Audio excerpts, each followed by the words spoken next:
All right, it is Tuesday night, and that means another episode of Goal Horns and Fight Songs. We're getting close to the season. We took one last week off just to enjoy kind of the end of summer, but we're almost there. We're only a couple weeks away. Yeah, I think 3 weeks until the week of, or even 2 weeks. What is it? Three? I think it's three. No, 2 weeks. Yeah, 2 weeks away. Two more shows before the start of the season. Some exhibition games, some non-conference weekends that weekend. It's coming quick. It's gonna be fun. Lots of former players making rookie rosters and in training camp at the NHL level. So hockey is upon us as we speak. hmm We're we're right there. Actually, the NCHC 17 days until puck drop. They tweeted that one out today. So we're there. We We're are. pretty much there. They released their media preseason rankings on where they thought everyone was going to uh land. We'll touch on that. Uh, That's why I had that touch open. on some media day stuff otherwise, and go from there. Yeah, no, I think a pretty successful media day from what I watched. Western Michigan doing some interesting things. Sent grad student goaltender, starting goaltender Cameron Rowe in the place of where usually the captain goes, and also sent associate head coach Herder instead of Pat Ferschweiler to handle the media day responsibilities out there this year. So I believe every other university sent their captain. We don't know who the actual captains for this year's team are for Western Michigan, as they have yet to announce that stuff. They like to keep all those things a secret, apparently, including from their own fans. So who knows? Yeah, it's kind of interesting that you guys did that, but uh, Some. I go ahead.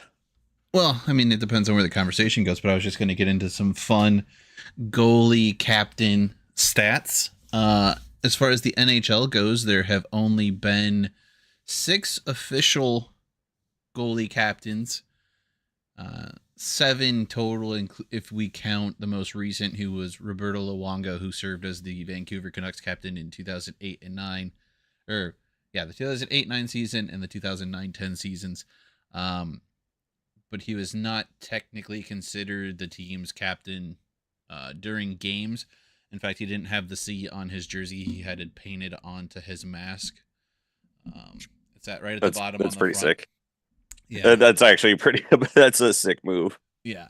So he's the last goaltender to serve as captain, and in fact, they had three alternate captains serving the on ice responsibilities, whether that be talking with the officials or performing the ceremonial aspects, such as uh, pre-game face-offs when they have like a special guest who does the ceremonial puck drop type thing. So those were Willie Mitchell, Henrik Sedin, and Matthias Oland served those roles, and really Roberto just got to paint the C on his helmet. Um, Most of the captains were in the early days of the NHL. John Ross Roche, the first, for served as captain for the Toronto St. Patrick's in the 1924-1925 season, so 100 years ago. Um, George Wainsforth for the Montreal Canadiens in the 32-33 season, the next, as well as Roy Waters for the New York Americans and Axel Connell for the Ottawa Senators. All three served as captains of their team in 32-33. Charlie Gardner served as the Blackhawks captain in 1933 to 34, and the final goaltender was Bill Durnan for the Montreal Canadiens, the latter half of 1974-78. And he may or may not be the reason that we no longer see goalies as captains, as the NHL made a rule change that captain or goalies were causing a delay of game because he would essentially leave the crease, giving his team an unofficial timeout at strategic points in the game. Um, and the teams playing Montreal started complaining about it and being little whiny people. That it was unfair that after an icing or something, the goalie would skate out and argue with the referee and earn a timeout for the boys. And then as far as West, That's funny. yeah, and if Cam is indeed wearing a letter this year, he would be the second goaltender all time in Western history to wear one. The first one being Matt Barnes, who wore an A in the 1998-1999 season. So some history in the possibilities out there with Cam Rowe serving the captain responsibilities of going out to St. Paul for media day. I think it is interesting having a goalie with just a letter in general because typically, I mean, the rule states only somebody with a letter can talk to the officials of whatever grievance they have.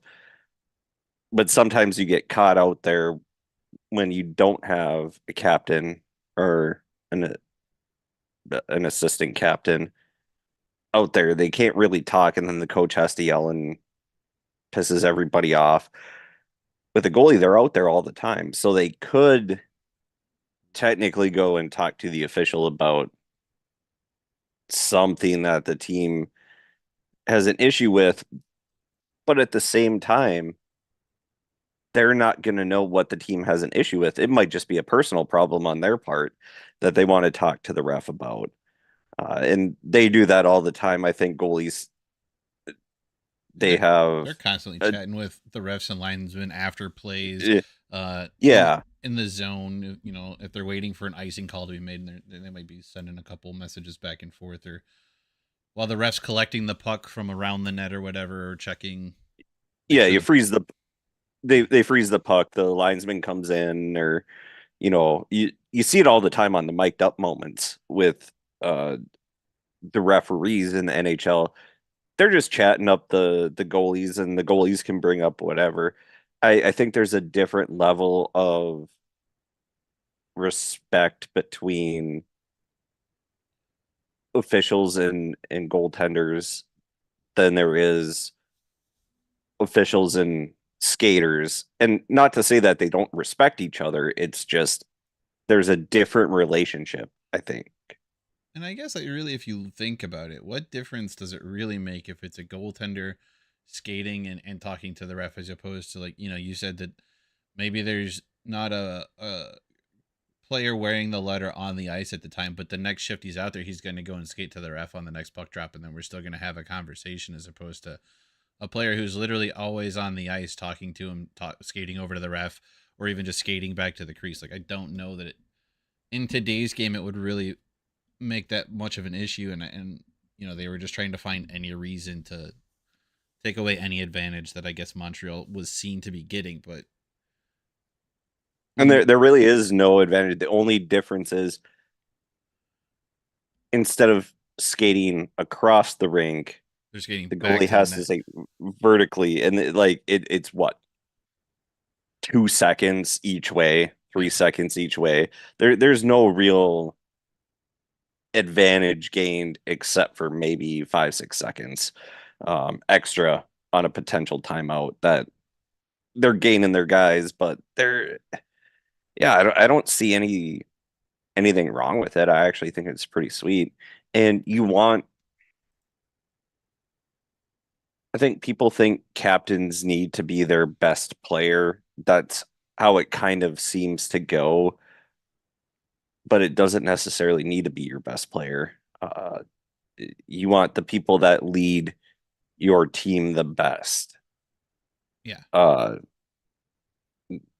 Mike Fisher is a perfect example for the Nashville Predators. Once Shea Weber left, he became the captain. Uh, Jared Spurgeon for the Wild. He's not our best player, but he's our best leader, and he deserves to be the captain. But then you get guys like McDavid, Crosby, Ovechkin.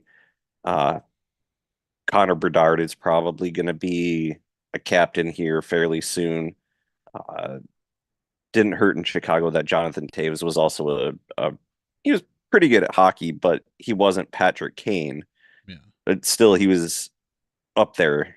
He was the captain. So uh, if your goalie is the best person to lead the team, give him the C. I don't see anything wrong with it.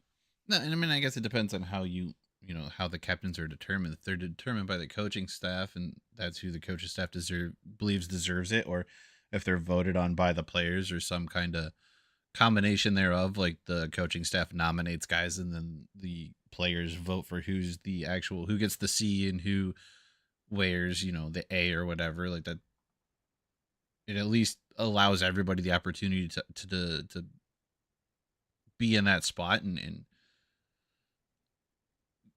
really the goalie for the most part is the only player who's on the ice the full game. I mean, he might come off for if you're down a goal and you're trying to push the last minute 30, or you're on a power play and the other team can't score, so you pull them and maybe you get 30 seconds here or 5 seconds there, types of things. But and they have to kind of be engaged in the whole game, but they also are. And maybe here's the knock on goalies as far as being your captain is something that Cam kind of mentioned during I believe it was his player interview that was on the NCHC Instagram.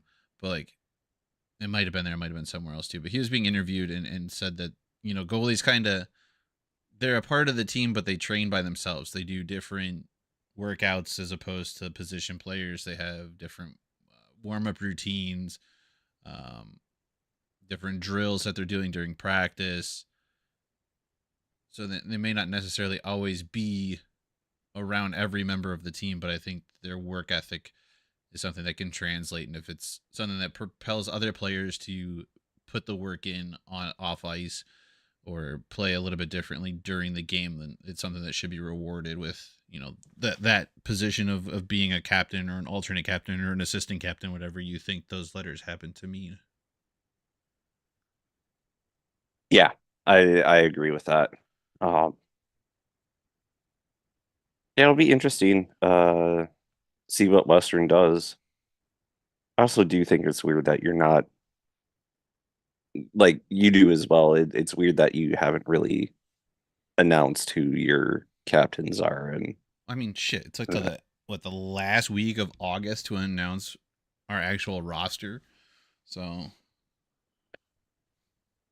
who I who mean, who does first think he is? Bill Belichick? we didn't have Granger announced as the actual captain until after media day. So I mean, we're right on time with that. Uh, maybe they'll have some kind of announcement. Next, my goal, maybe either tomorrow or next Wednesday we'll get some kind of captain's announcement, seeing as they're gonna have an open scrimmage that's open to the public on Saturday the 28th at 9 a.m. Uh, at Lawson Ice Arena. So if nothing else, we might be able to figure out who the captains are then. But I don't think the practice jerseys have letters on it, so even that might still leave it to the imagination as to who they are until opening night. But I hope not. It'd be cool to know who they are. Eh, maybe you don't have ones for this year. Yeah. Nobody with letters. I, Or you could do the old Jacques Lemaire hang on. where you have a different captain every month. We can do. Hang on. I got one better for you. Something that Western has actually done in their past. Let me find it. I want to find the season for this. Well, as you're doing that, the Wild for the longest time, until Mikko Koivu was made the permanent captain, uh, every month we would have a different captain and different players with the A's on their jerseys, and Well, I mean, I thought it was weird.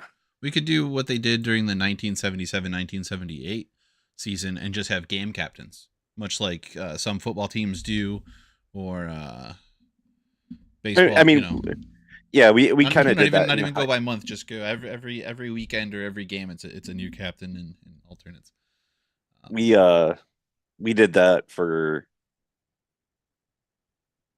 for basketball my senior year, but at the same time we were all quote unquote captains, all of us seniors. We only had five of us or whatever. So then we just determined who wants to go there. And there was one team that they all smelled bad, and I had a cold at the time, so they just sent me up there. They're like, Mike, you can't smell anything anyway. You go be the captain for this game. I'm like, okay, Actually, it looks like maybe I have not the best choice. a correction. He would be the third goaltender to have a letter. It looks like they also awarded a letter to Lucas Hafner in the 2015-2016 season. He was also an alternate or assistant captain, again, depending on how you use those terms. So, might have been a situation where he got it for a game or two, but he would be the third goaltender. Did not see that earlier until just now. I was rereading through everything. I'm just thinking of the alternate versus assistant. I think technically it is alternate. Yeah. I think alternate is the at The least the letter of the recognized, law, yeah. yeah, the recognized by the NHL.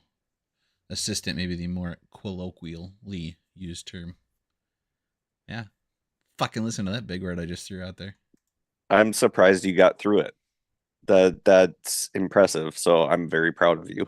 It's the glasses that just make me seem smarter and help me get through those big words. That's not, they actually do very little, but they are blue light blockers, and I appreciate them. Yeah, that works. Um, but yeah, no, I don't know, dude. The thing with Western, right, is like they talk about how much the lunatics are a big part of the thing, and yet they have got to be the worst team in the conference at putting information out that would be, I don't know, helpful to the lunatics to know and understand the team and figure out who's on the goddamn thing, or uh, what might be coming up in the future, or even, could help get a bigger community beyond just the student section behind the team. Uh, Similar to, I don't know, maybe like a North Dakota type thing where the actual community is behind the team. This, and if you were to do that at Western Michigan, it would be insane because you'd have the student section, who we already know is ridiculous and Yeah. pulls hard, but to build on that and to add the community as a whole to that would just be something. Going into the new arena in the next few years is something I think they should want to strive for, getting more of that community input and backing.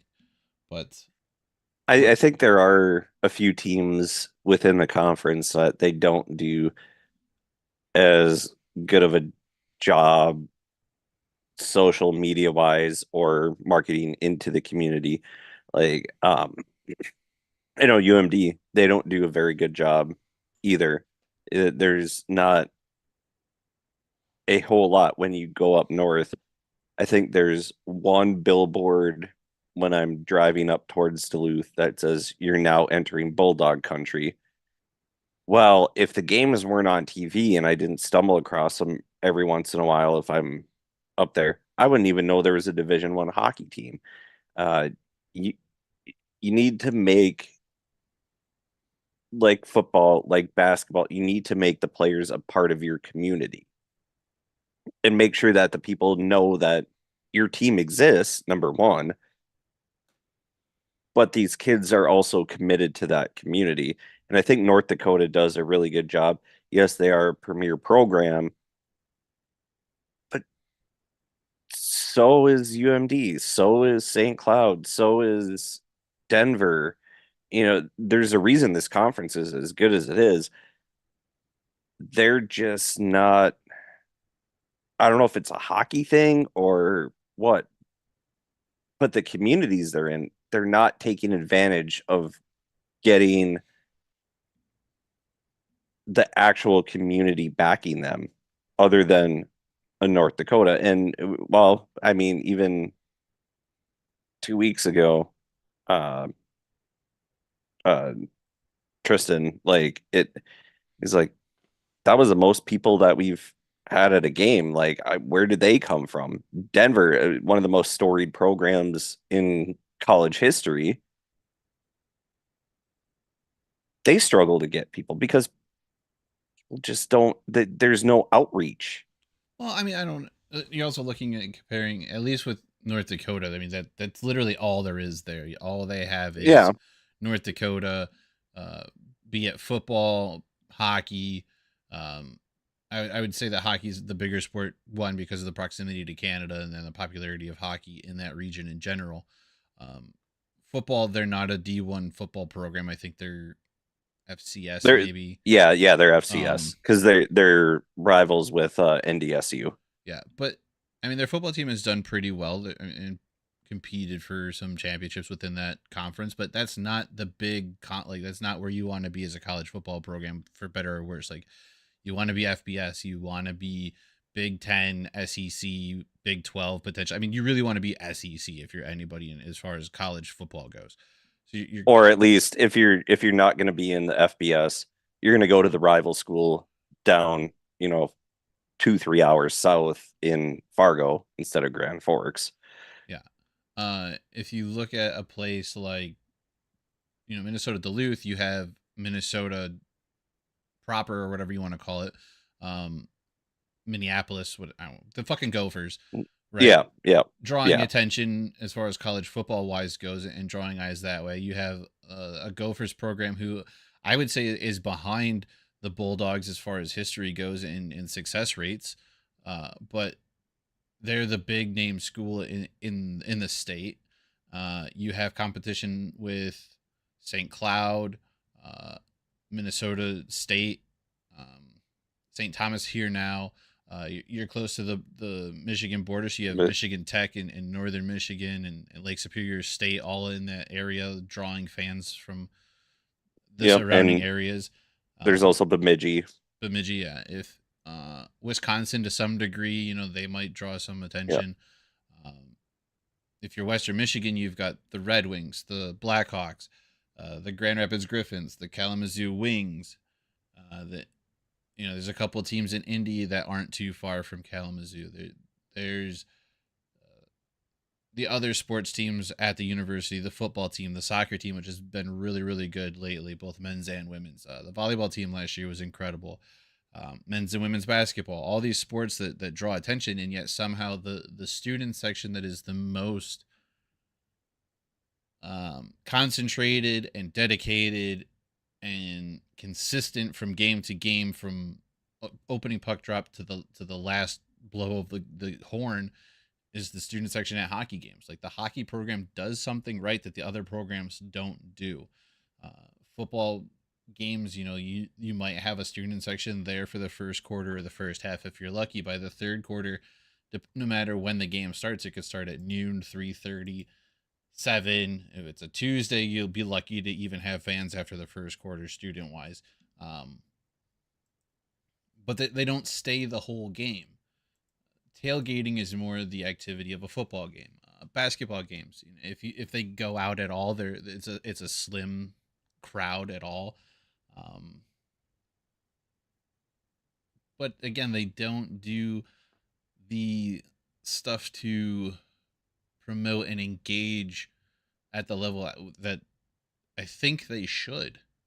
I mean, you've already captivated a large population of the student section.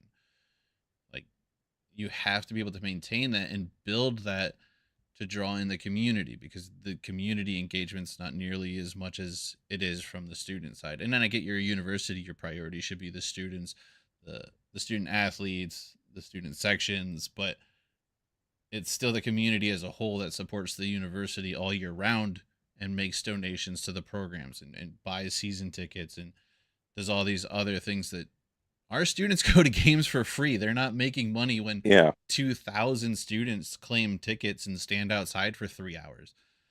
They might buy some concessions, but chances are even that they're not buying, they're drinking in line and being house and beers before they ever mhm. get into the stadium or the arena. Yeah, and I think it's you brought it up. The Gophers, they're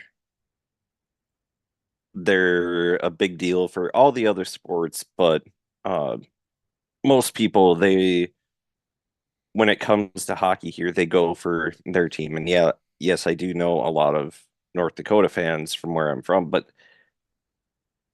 you need to engage the community that you're in because, like you said, they're the people that buy season tickets. They're the people that are going to take their children to the games. They're going to buy more tickets.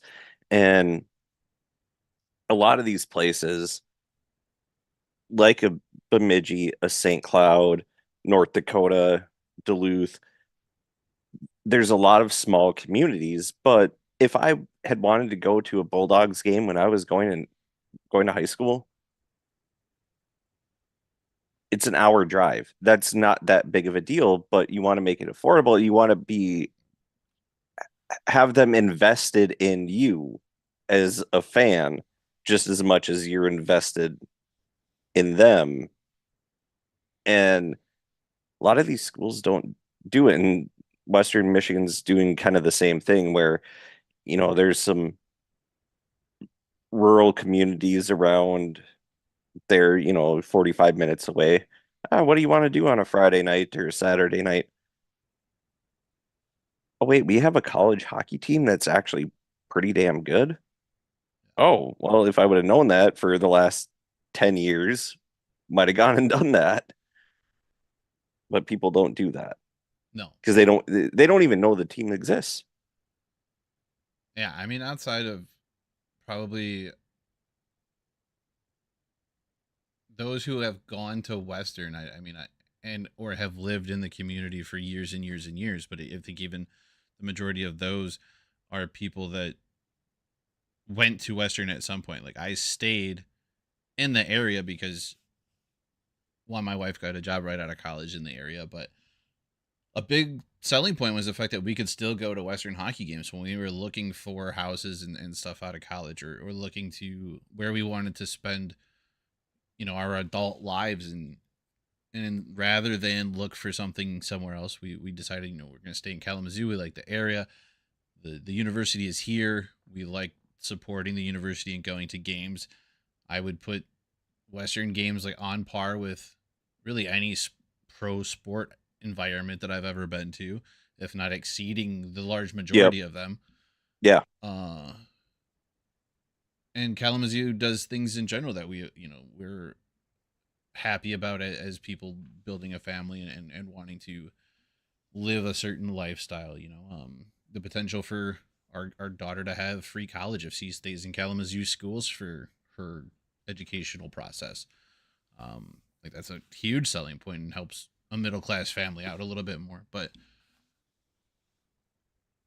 I think that it's partly just that like I'm just jealous of what North Dakota has, and I think not Yeah. only does it build your name within your own community, but it puts your name out into the hockey world. Like yes, Western's getting some top talent players now, but it's been built Hmm. on players over the last decade. It's been built on having, let's see, what is it? Nearly 8 trips, I think, maybe 7 trips to the NCAA tournament since 2011. Um, 3 straight trips the last 3 years. Uh, a number of guys make the NHL, a number of guys make the AHL. Like getting pros drafted Hmm. and having them or having players drafted and coming here and signing their pro contracts. Having top end transfer students come and play and have success, like Sam did last year. Like, and don't take this the wrong way, but like you look at it, North Dakota, they have what, 2 championships maybe in the last 24 years, 2 or 3. It's not that many, I know but at least one. I mean it's not 10 like But I think I Denver. think I think it's two I think so. within the last 20 years because the Gophers they had like 0203.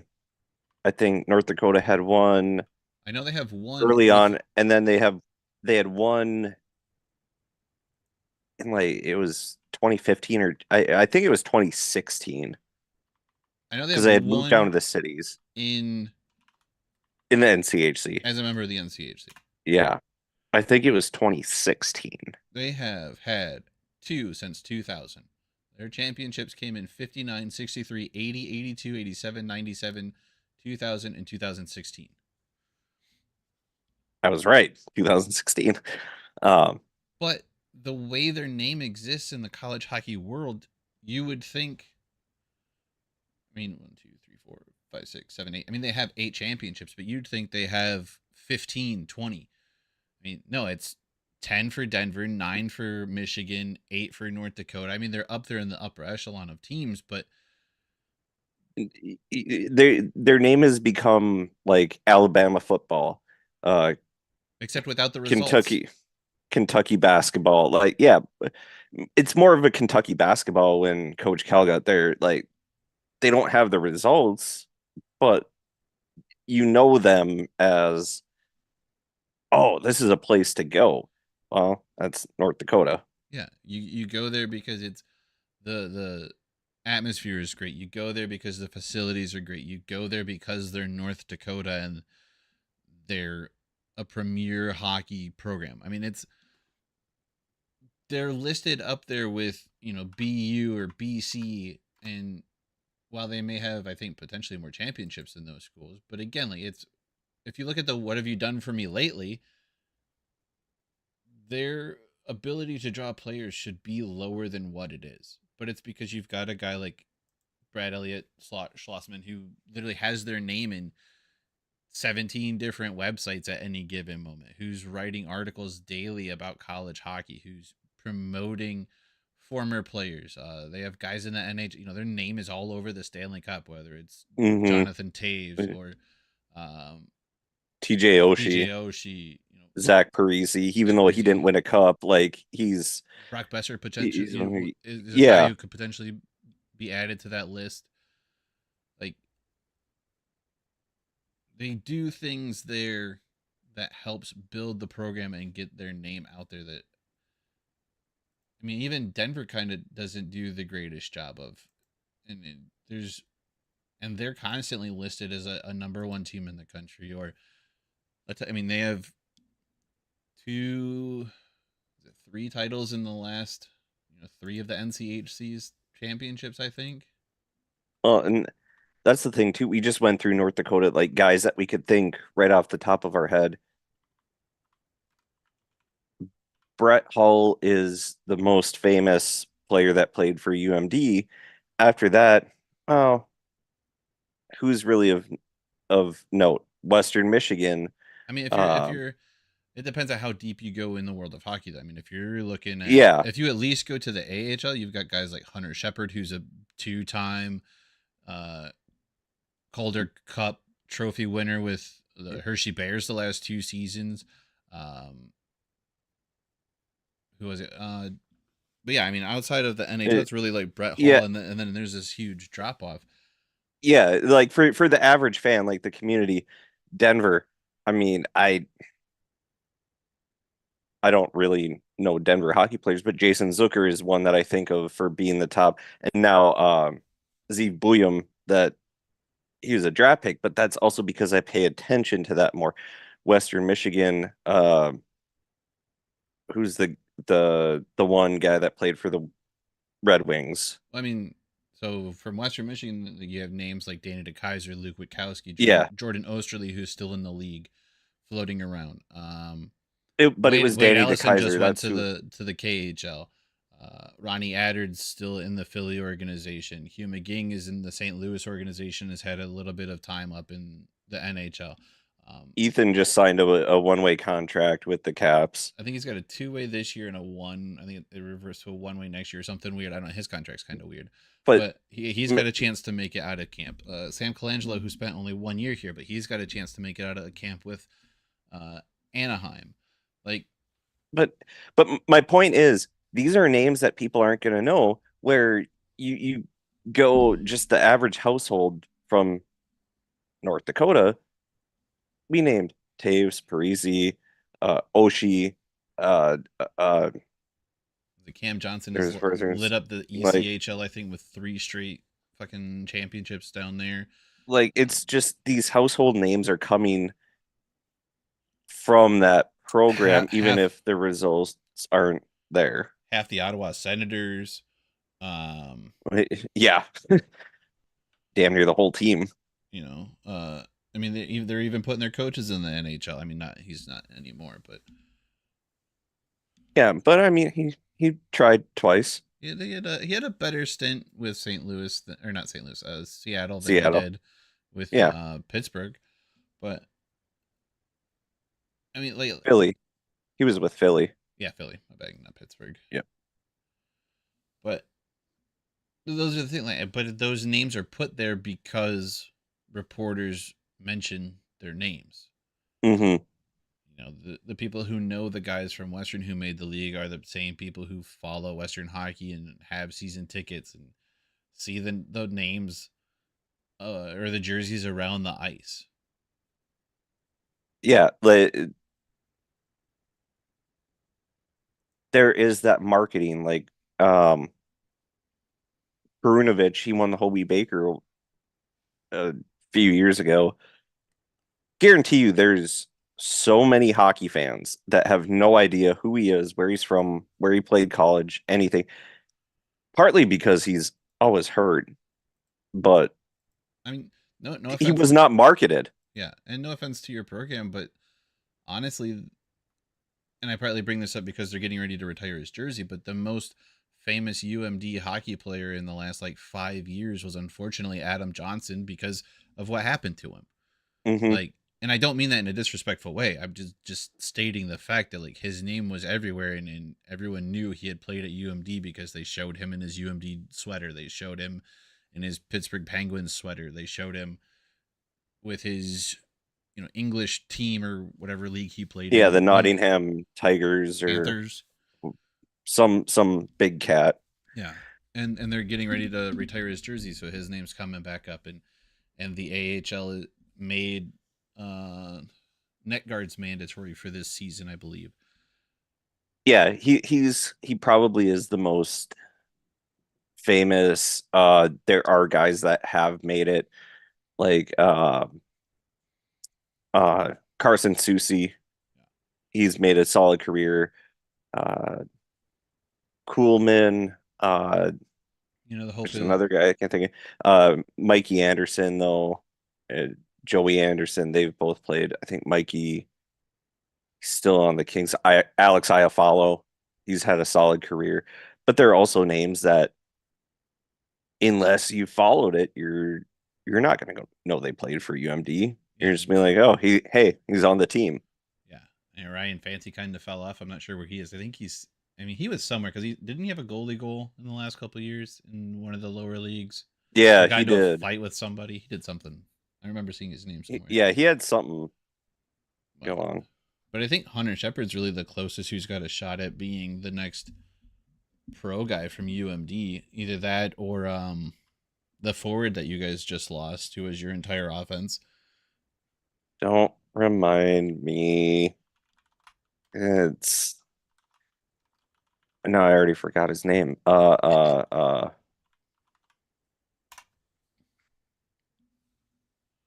mean, I was also looking up Fanti. Uh, Hunter's only 28, so he's still got some time that he could potentially, make the league. They say goaltenders don't really hit. I mean, he's like right yeah, about to hit his sweet spot as a yeah, goaltender. that's where they are.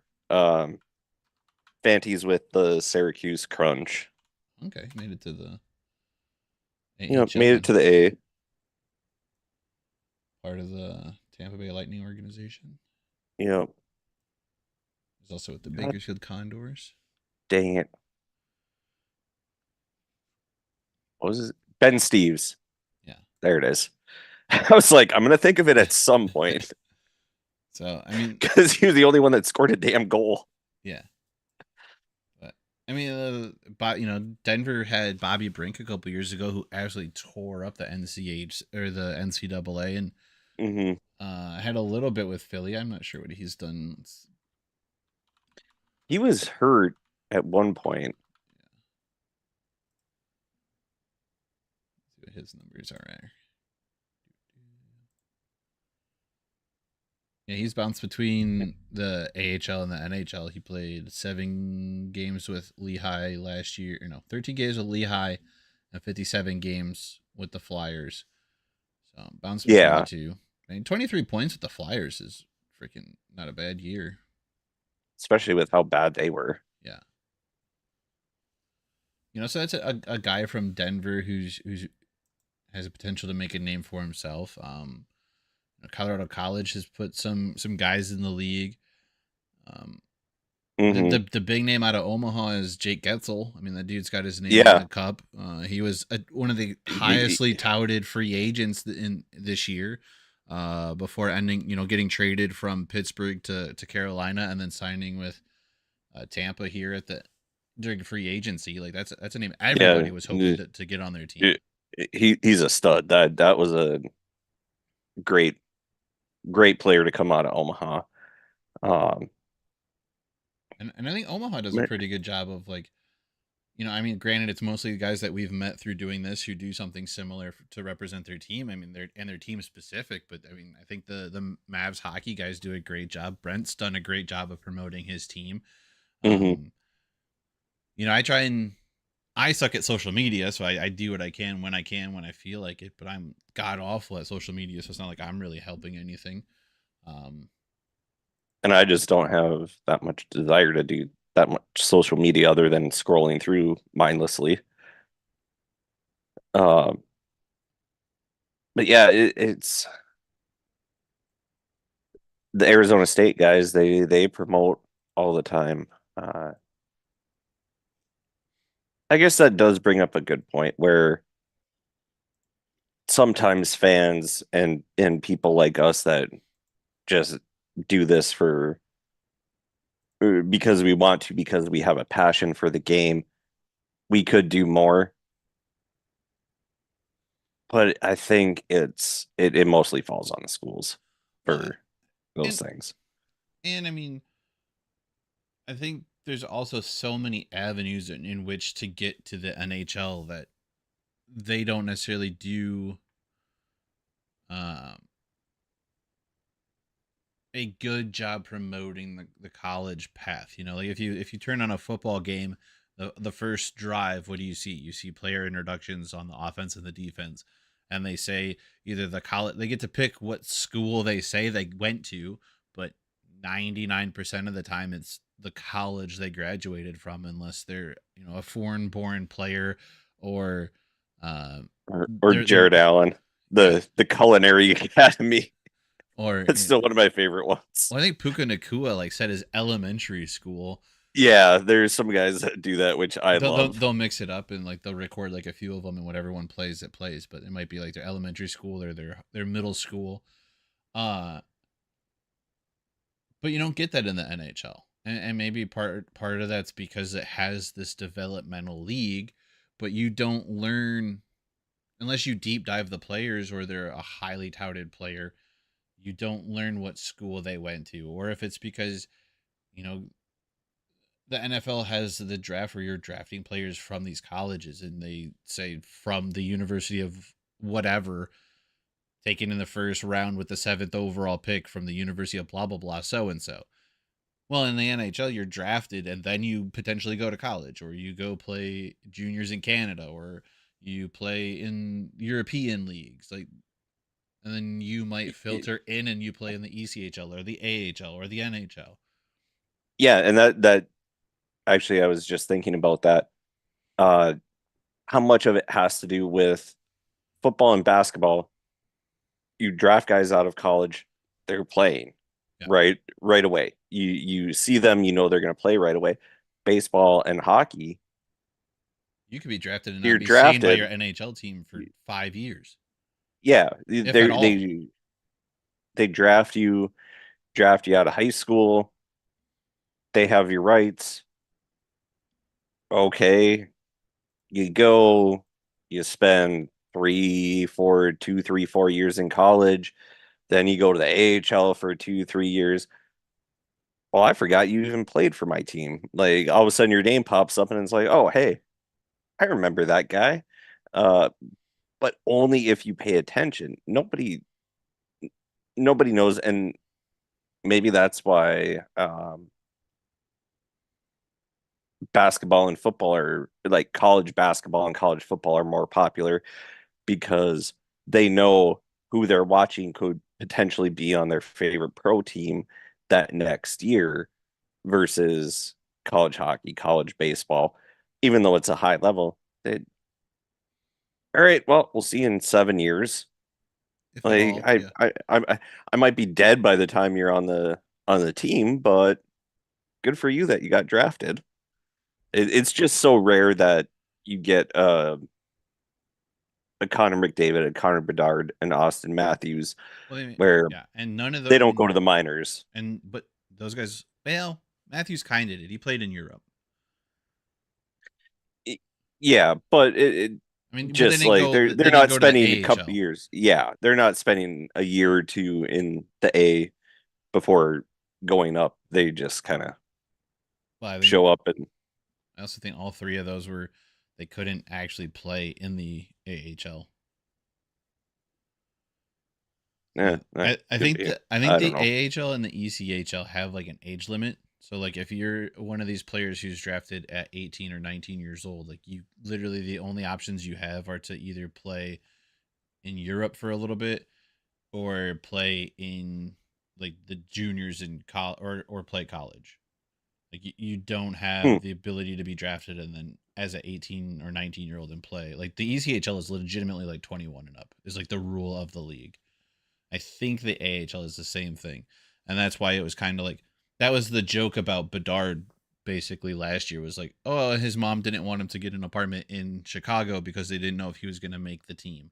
And the coach was like, we drafted you first overall. You're making the team. But That but if he hadn't, he would have yeah. gone and played in the back to the juniors or would have gone to juniors. And it was the same thing with um like when they have players come to camp, right?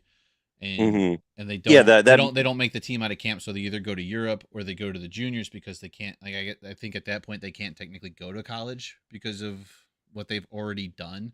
Like they've signed a contract, but they didn't make the team, so they can't play in college, but they're not old enough to play in the AHL either. So they have to go to a different developmental process. yeah, that's like I think it was Dumba that must have been the situation when he came up because he had so many games, it's like 8 games or something that you can play in the NHL. And if they don't think you're ready, then they'll send you back to juniors. And I think he played 7 games, and the Wild wanted him to go back. So he went back to Portland and played for the Winterhawks for the rest of that year. And then the next year, he came and he made the club because I know a guy that ended up being one of his replacement defensemen uh, for the Winterhawks, but that would make sense.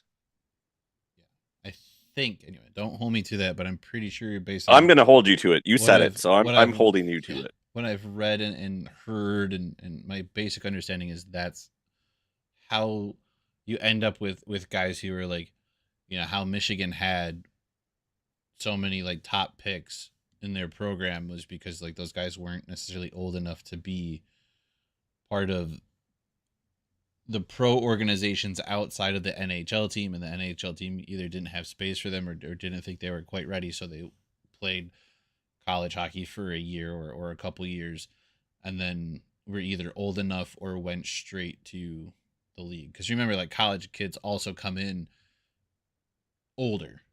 Yeah, You yeah, might they do. you might be a freshman at 21 sometimes, or at 20 turning 21 or whatever, because of Yeah. the age out process for American juniors and stuff.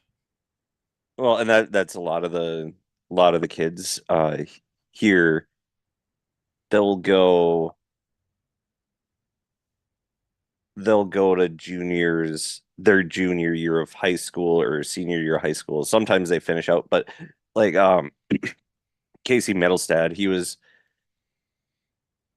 one of them. Adam was another one. they they'll start the year in juniors, they'll come back, play their senior year hockey, then they go back to juniors, and then they might have another year or two. But a lot of the NAHL teams, those kids, they're already done with high school Yeah. and they're playing juniors and then trying to sign on with some other college. Well, whether it's D1 or D3, they obviously hope that it's going to be D1. But oh, that's right. I forgot. There's an NAHL team that is going to be 10 minutes away from me now. Nice. I keep forgetting that. So I'm gonna have to go and watch some of that. But Go do some scouting for the future talent. yeah, exactly. Um, I think since we were gonna, that's well, enough on that. We can move on to the media rankings. that's exactly where I was going. I was gonna say since we were potentially gonna talk about it last week, uh, but then we kind of decided, eh, we'll have one free week. Uh, Media preseason poll came out, and we have thoughts, opinions, uh, comments, complaints, questions, all the C words. I I mean, I think this year the poll had to have been harder than years past. I think so too. The easiest one is number 9. That that one, I want to say yes, but at the same time, like 8 and 9, I don't know about. I don't know the coach. I know a lot of people were surprised with what he was actually able to bring in. Miami has not had a very good track record of late, but that could honestly turn around at any point. Maybe the coach, does something different and somehow finds ways to win. Um, Arizona State, I feel like they may be they're at least a more cohesive team than what we've seen out of Miami recently. But how does that coaching staff handle the transition to an NCHC schedule? Is it different than what he's been coaching? You have to uh, be cognizant that you're playing some of the top teams in the country every single weekend. The goalie system amongst NCHC teams is ridiculous this year. mhm, The Not only, but now you have playoffs that you have to concern yourself with at the end of the year as well. Like that's another. Well, it doesn't count for the rankings because they're for the regular season. But how does he handle that situation? Can he handle it well? He's potentially going to be coaching more games than he has in years past with the way the conference schedule is set up and things of that nature. His travel might actually go down a little bit. They don't have to fly to the East Coast. They have 24 games that they know where they're going to be, when they're going to be, how they're going to be, pretty much from going forward from here on out. mhm.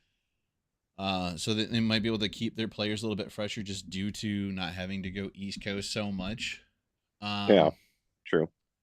that being said, like it's going to be a step. I believe it's going to be a step up in competition. You're not playing teams that have a hard time finding top teams to play against and build their team around. Right. You're not playing Lindenwood, Long Island, Stonehill, Fairbanks, or Anchorage multiple times a year anymore. You're going to be playing Denver, North Dakota, Colorado College, like, and then once St. Thomas comes in, you're going to be travel partners with Omaha, and you're going to have to see them 4 times a year. Yeah. Yeah. I think Arizona State, they're the biggest wild card out of all the schools to me. Um, just because they are coming in from being an independent. Uh,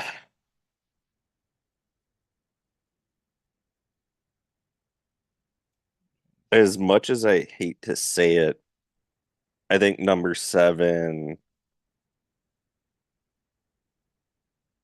seems about right. Either 6 or 7 for my Bulldogs, because I don't know what we're actually going to have as an offense. Uh, and I don't know who our goalies are. I know we lost Stay Skull uh, to the pros. Uh, he went over to Finland, I believe it was, to play over there. Um, I don't think we We, have. you weren't expecting to have him anyway because he had originally entered the transfer portal and then said that he did not see himself playing for another college besides UMD and decided to take his talents across the pond. Yeah, we have. Boy. Um, yeah, I don't know what the hell we have at goalie. We have 2 freshmen, Clayton Knapp and Adam Gajan. I don't know, he's Slovakian. And then we have Zach Sandy, who's a junior that I probably watched him play. But he's from Fargo. Uh, Played Minot in the NAHL. But I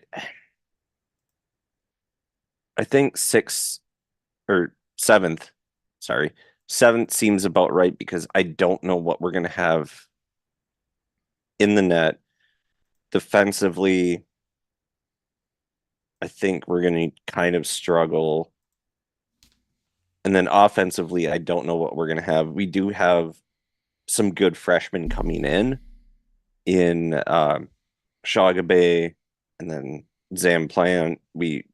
There should be some goals to be had, but I just don't know if we're gonna have enough offense like we typically don't. So I think 7 is actually a good spot. I would maybe put a 6. I think That just might be the homer in me. 7, 8, and 9, I think are right based on the. I would probably put those teams there as well in those spots. Hmm. I think Miami might be a little bit closer to Arizona State points. Like I don't think the points are right though. I think Miami will actually get a few more points than that, and Duluth and Arizona may be closer in points as well. Yeah. I think they're going to be close, but it's going to be that way. 6 is where 6 through 2, well, 6 through 1. I didn't really feel like a toss up to me. For me, it's hard to put North Dakota at 2, but every time I say that, they fucking finish there anyway, and it's stupid, and I hate them just because they somehow managed to do something as far as like the conference goes, but they don't do anything in the postseason, so they continue to kind of be the Chicago Blackhawks of college hockey. Um, they once again bring in a goaltender who is a more experienced guy and in. is Velcro, Yeah. as you learned No, watching him. no, they have Arizona State's goaltender. Oh, Arizona State's. I They do. thought they had Linden ones. No, they did not get Lindenwood's goaltender. But how does he handle an NCHC schedule? It's going to be different than what he was seeing with ASU. Um, Person came in last year and played well, but we knew Person was a good goaltender. He was the big part of any Miami win that they were able to find a way to get. He was a big part of that, and they finally got some goal scoring of their own that assisted him in doing so because he was the Miami team for the 3 years, 4 years he was there, whatever it was, 3 years. So their goaltender situation, and I don't know that they have great depth at goaltender. Um, of the top 6 teams, I really think North Dakota might have the most question marks as far as goaltender goes. I think they're often. I mean, they have Cameron Berg coming back, who made the preseason All NCHC team. Um, I really think that 2 through 6 is going to be a cluster, and I really want to say 6 through Hmm. 1. But Denver, I guess you put Denver because they won the conference last year and they won the national tournament. But every team is different from year to year.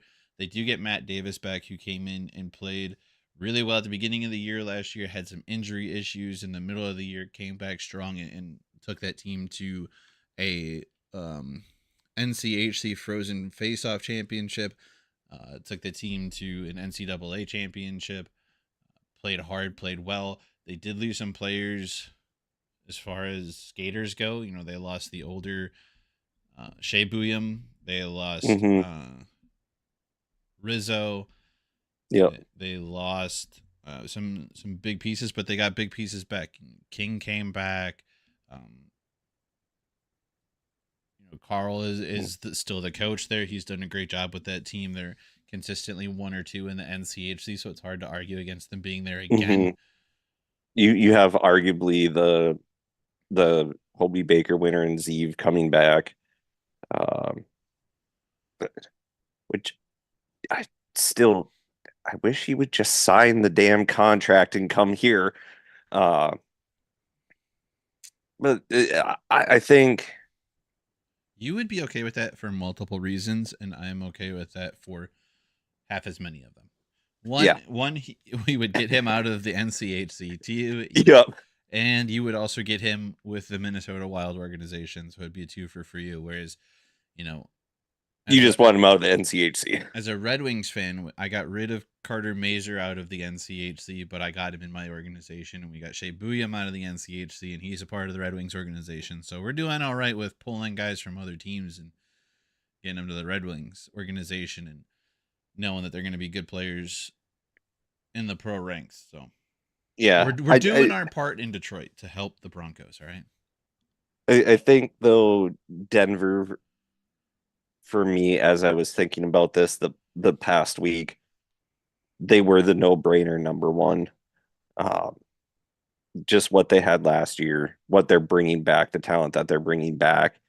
Um, some of the guys that they lost in the transfer portal, yes, they were big contributors in certain aspects, but I don't, they weren't necessarily a huge part throughout the year. It was just they were needed. They came through when they were needed. Um, I am the one that surprises me the most is Colorado College at 3. I think they do for me too. But at the same time, I think the big part of this puzzle is they have Caden Emberko, who has been able The, to shut down the legit offenses of the NCHC. He may have honestly struggled the most with Western Michigan as far as containing him or them, but he's done so at least through, in 4 games, because he fucking beat us in our own goddamn building in the playoffs. Uh, and then we had 2 overtime games with him last year in Lawson, so he plays well at Lawson, but he has also given up 4 multiple times in multiple games to 4 or more to the Broncos. So, but he's their best player. Uh, mhm, Noah Laba comes back, and he's a fantastic offensive player. Um, very, very good. they play really good defense. It's a strong part of their game. The thing for me, though, and while it was expected based on the way that their college is set up, they lost a lot of experienced players. And Hmm. again, while it was really always going to be that way, whether the 5th year existed or not, they were going to have a lot of transition at the top from last year to this year. Those were players who helped build the team to what it was. They were experienced guys, they were leaders, they were solid players. They helped mold the defense into what it is. And it'll be interesting to see how the coach continues that and if he can stay as defensive minded as he has. But did they do enough to get an offense that can continue to let Umberto shine the way he is and has the last 2 years, and not be that Miami team where, yeah, you have this great goalie, but if they put one or two Hmm. on him, the goaltender on the other end, he just has to keep you from scoring more than one, and you're good. And you don't necessarily have the offense that can beat a goaltender two or three times. And I think you kind of bring up a good point with, can they keep building on what those older guys uh, have built in the march forward for CC? And I know your favorite football coach of all time, I think it was last week, PJ Fleck. I was listening to the show that he does here in the cities, and he played at Northern Illinois, and their coach he was roommates with, and he knew that. He said, I went in there and we barely won a game, but we started building something, and it was the foundation for what Northern Illinois is now. They kept building off of that.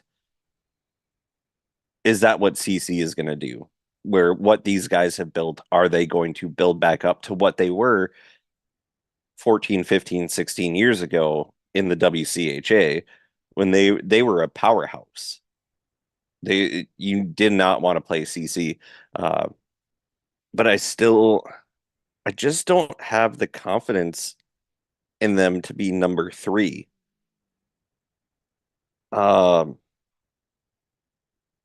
I don't have the confidence in North Dakota to be two. I think North Dakota is three. Um, I actually think Western is two.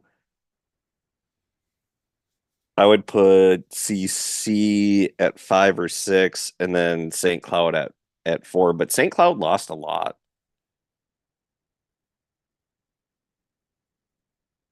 I'm trying to remember who all they. I mean, yes, they did, um, but they do have some solid goaltender. Their rookie or their youngest goaltender who played at the end of the last year.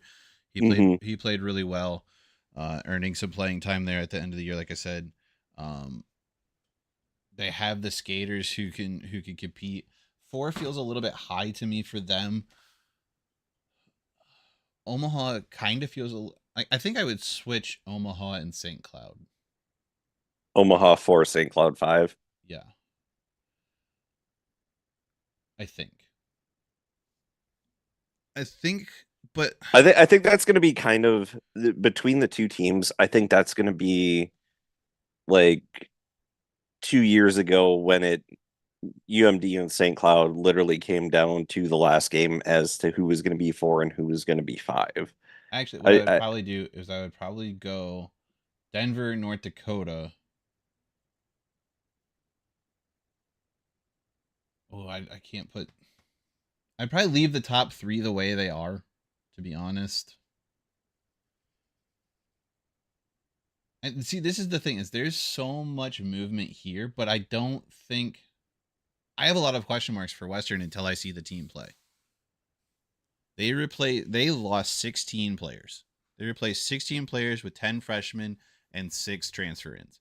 Uh, I believe their goaltender depth is probably the best it's been maybe since I've been following the team. There's going to be, Cameron Rowe is considered to be the starter right now, but there's competition for that spot. And if Hunter is what everyone says he is, he could potentially steal some playing time and come in and make Cam better and make himself better competing for starts.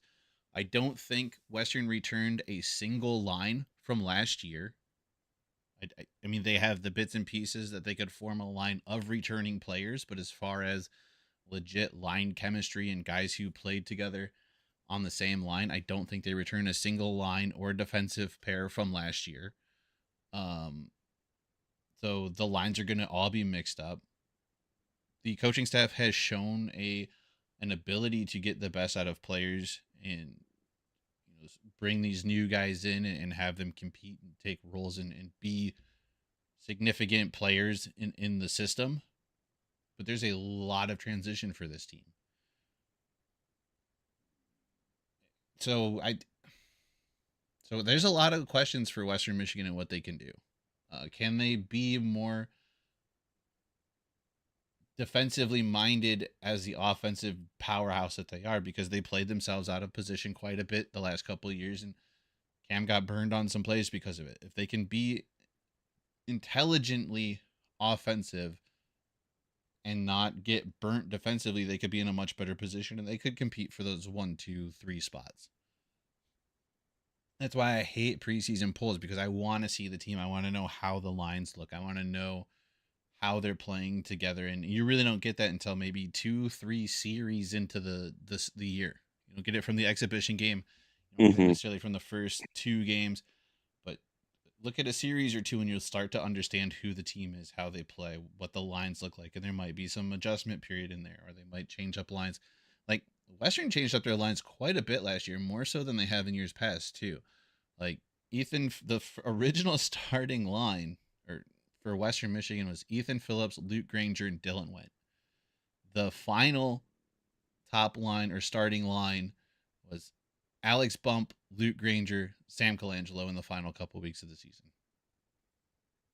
And that means every other line behind it shifted except for maybe um, Joey Cassetti, Tim Washi, and the Hugh Larkin line. Might have been the only line that didn't get Hmm. disrupted all year.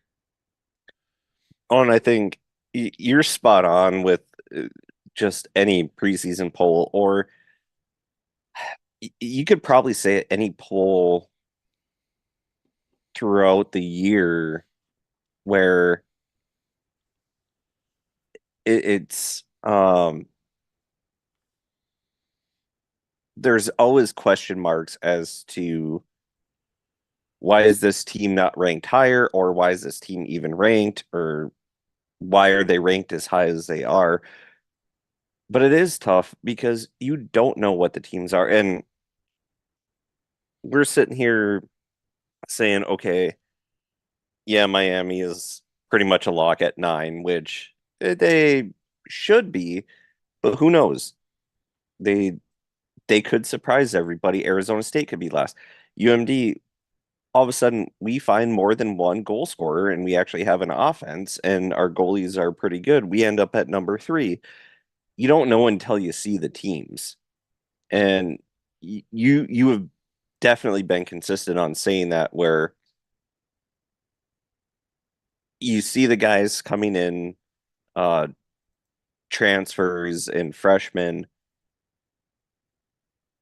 Let's just wait and see until they play a game together.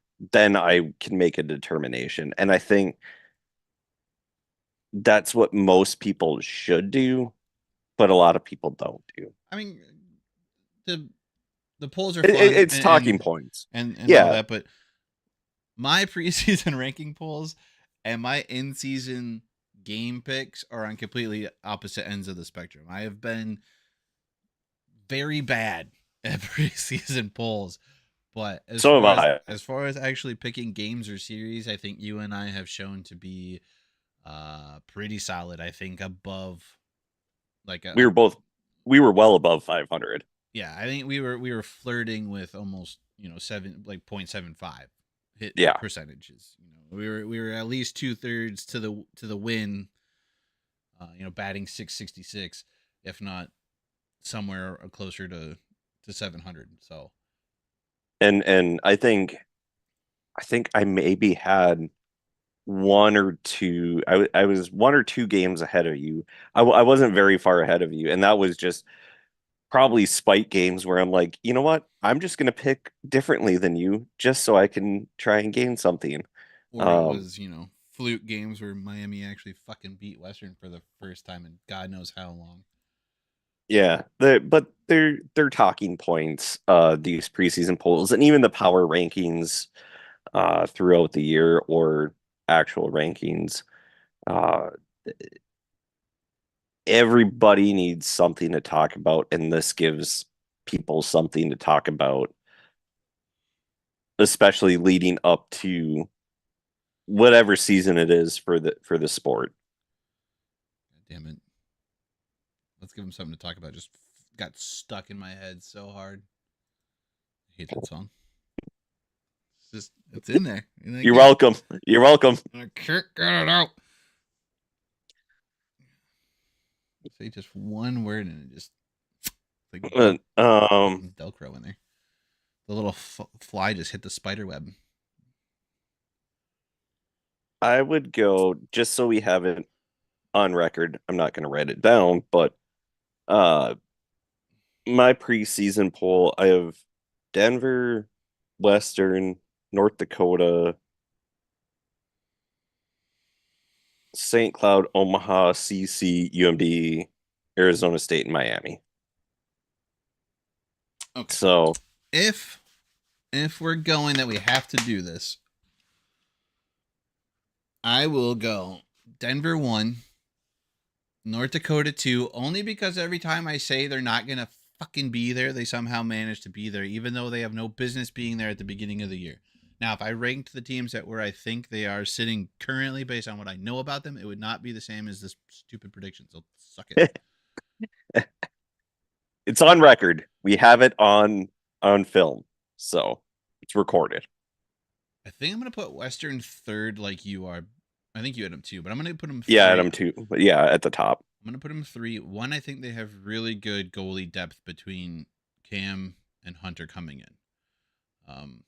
Even though he's kind of a little bit unknown as far as, but I've heard positive things about him, and everybody I've heard positive things about has proven to live up to those expectations, if not exceed them.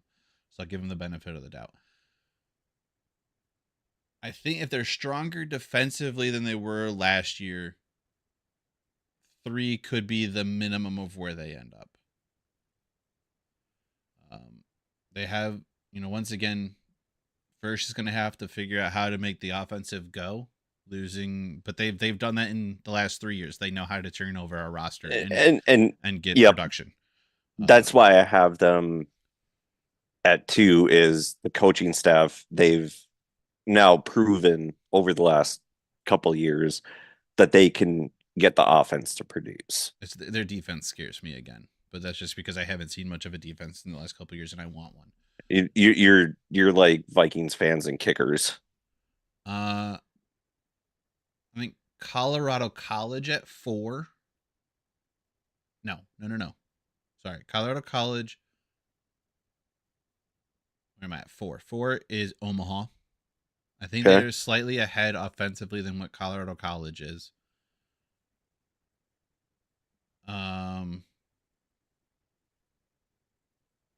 5, Colorado College. 6, St. Cloud, and I'll keep the bottom 3 as they are. Okay.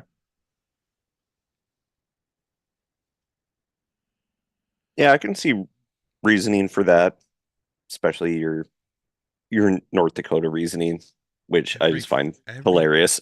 fucking time. Dude, they turned over their whole roster, and there's no reason they should have finished like tying Denver for the Penrose Cup, and they fucking did. So They finish what they finished sixth 2 years ago. We're like, well, they turned over their whole roster. They have a whole new defensive core. There's no way they're going to be. they win the Penrose Cup. And then person in their defensive core, like they were not. They 2 goals was a bad game for them. they literally freaking dude. No, in December and January they ran through their entire goalie core Yeah, because I think they had an they injury did. bug hit their goalie room too, and yet Yeah, still somehow managed to yeah. finish Their defensive core with the just. freaking Penrose. It's like what the hell. They had a similar problem to Denver. Just Denver got it together later in the year and won the kind of the bigger trophies. If you really want to think about it, the Penrose really Hmm. doesn't do anything for you. I mean, yeah, it's nice to put on the shelf and to claim the regular season championship, but if you're not winning the tournament, you're not getting it. I mean, chances are if you win the regular season of your conference, you're most likely getting an at-large bid. Let's just be honest. Hmm. Especially if you're winning the NCHC regular season. Hmm.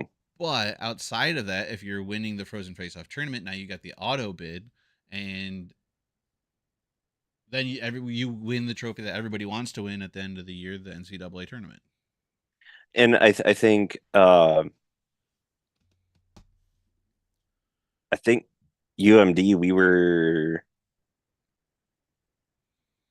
a couple years ago when we won the Frozen Face Off, we were right on the bubble where it was if like a Holy Cross or a Niagara or somebody were to win their conference tournament, we might not be in, but we got that auto bid. Well, I mean Uh, that's what now we didn't do anything with it, but still, you want to win that so you know you're in. I mean. Colorado College needed the tournament the last 2 years. You know, Yeah. they almost beat St. Cloud to take the auto bid 2 years ago.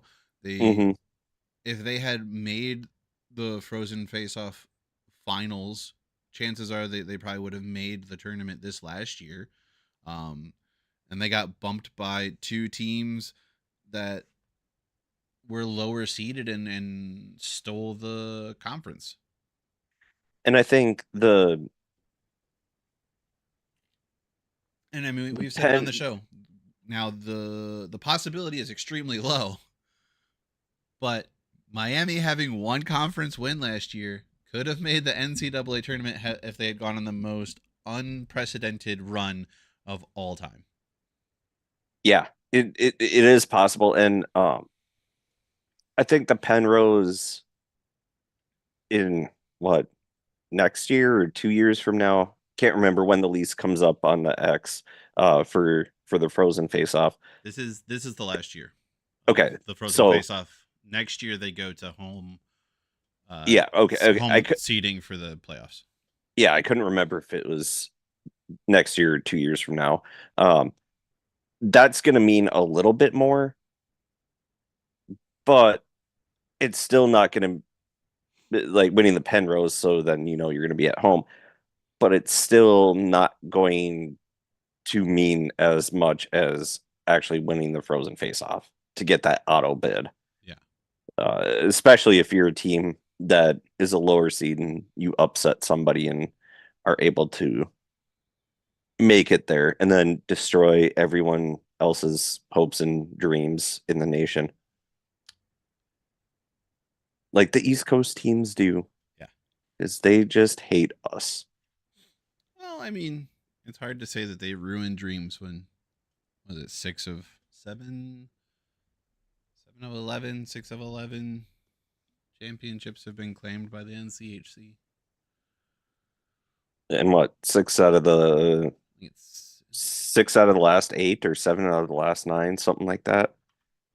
7 out of the last 9, I think, because UMass had one and Quinnipiac had one, but it was North Dakota, Denver, UMD, Denver, or UMass, Denver, Quinnipiac, Denver, I think.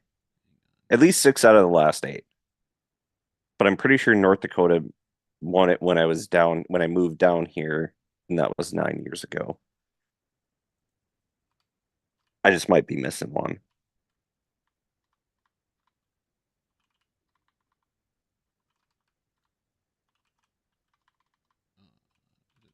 North Dakota has one. Yeah, Uh, because that was 2016. Denver has three. 3. Duluth has UMD has two. 2. So 3, 2, 1. So 6. Yeah, 6.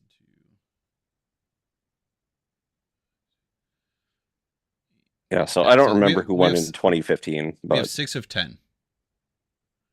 Since the NCHC, which was 2014, was the first year of the NCHC. Yes, 2013-14. So it would be the 14 championship would be the first year that an NCHC team would have participated had they made it. Union, Providence, North Dakota, Denver, Duluth, Massachusetts, Denver, Quinnipiac, Denver. I forgot Union won, So it's and I 6 of 10 think in 6 of the last 8. I think uh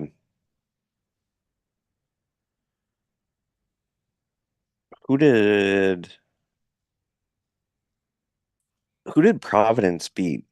Boston, BU. BU. Okay. And in that time, we've had so 6. I mean, 2017 was an all NCHC final. 2021, Yeah, we had yes. St. Cloud State made the Frozen Face or the Frozen Four finals. Because there was one year where it was that must have been the year where it was UMD, Minnesota, St. Cloud, and I think or maybe Mankato was in there. But somehow we had the opportunity to have four Minnesota schools That was the year in the Denver won it. Frozen Four. So I don't remember who Denver beat to get there. Yeah, and the Hmm. 2017 one, that one hurts because I was actually at that because that was at the United Center because it was right before we went back to back. That one, it was no, that was a 2017 wasn't the year that there was a bunch of Minnesota teams No, it wasn't. Yeah. because Um, it was Duluth, BU. Wait, no, that's not right. um, Semifinals were the Frozen Four were Denver, Notre Dame, Duluth, and Harvard. it would have been, was it the 2020? I think it was whatever year. Um, I think it was the year that Western made it out of the first round. So yeah, I think it was 2021. yeah, 2021 because it was UMass beat UMD 3-2 in Yeah, it overtime, was and Duluth, St. Cloud Mass. beat. It was Duluth, UMass, and St. Cloud and Mankato were the Frozen Yep, Four. yep. And then UMass stomped St. Cloud out 5-0. Yeah, I was happy to see that, but All right. because that was what's his nuts? Uh, uh, McCarr, Kale McCarr. That was his national championship game because UMD had beat UMass in 2019, and that was their quote unquote revenge game for the national championship that came 2 years prior. Well, I think we should wrap it up there. We've been going for an hour and a half. We were a little bit late, but um I don't know what we'll do next week. We might, I don't know. Maybe we'll take a break. Maybe we'll do something. We'll figure it out.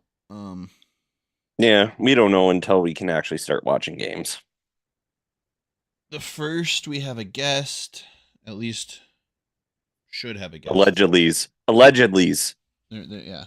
If something pops up, he'll let me know, and then we'll have to take a right turn. But for now, we have a guest scheduled for the first. Um, there is also a possibility that a weekend show could take place. Um, I don't know where that's at. I should see or wait to hear.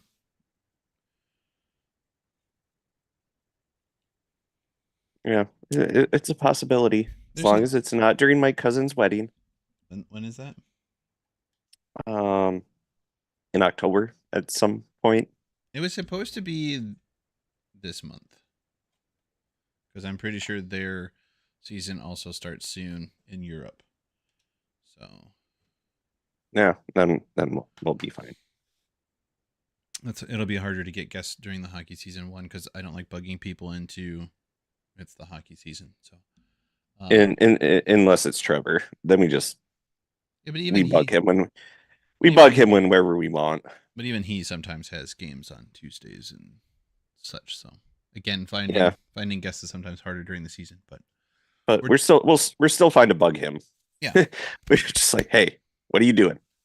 Even though the last 3 times I've tried to get him on as a guest, he has shot me down after I had to leave Well, early the one night.